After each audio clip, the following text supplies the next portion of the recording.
It came down to this finally, the fight of all fights, Godzilla against the king, armed with his radioactive bad breath and his lizard cunning. While what could a monkey do? Do what you do best, Kong's trainer, Fei Ray told him. Climb if you can, or else throw feces at him.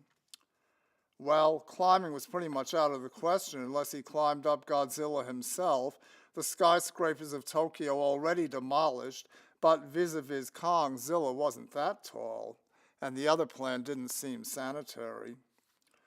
So Kong made sure he'd had a good night's sleep, a hearty breakfast of bananas by the bunch, then stood his ground in the city's ruins, delighted when Godzilla, stomping nearer, slipped suddenly on his breakfast discarded peels, taking a dive backward into the harbor.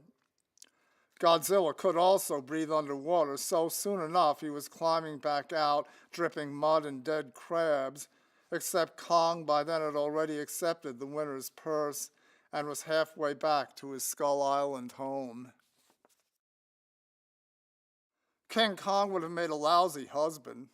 Sure, he'd be good for a romp in the hay, and as big as all outdoors, but even though Fei Ray was athletic too and game for adventure, she would have found life in the jungle no picnic.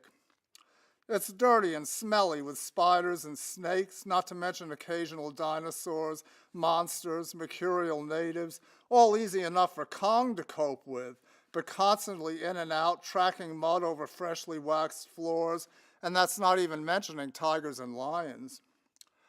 No, Fei was a city girl when it came down to it, wishing for nothing more than a nice apartment to go to when quests have ended, a restaurant and dancing, a slinky low-cut gown, and no excursions up sides of skyscrapers or battles with biplanes.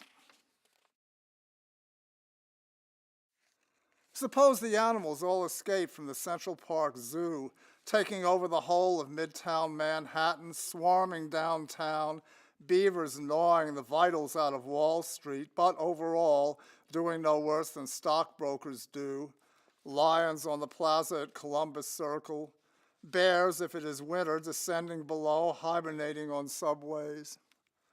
My favorite, though, would be the Great Ape exhibit, gorillas beating chess, swinging down Broadway on lampposts and street signs, converging at Fifth Ave and West 34th, then streaming in droves up the Empire State Building to win it at last.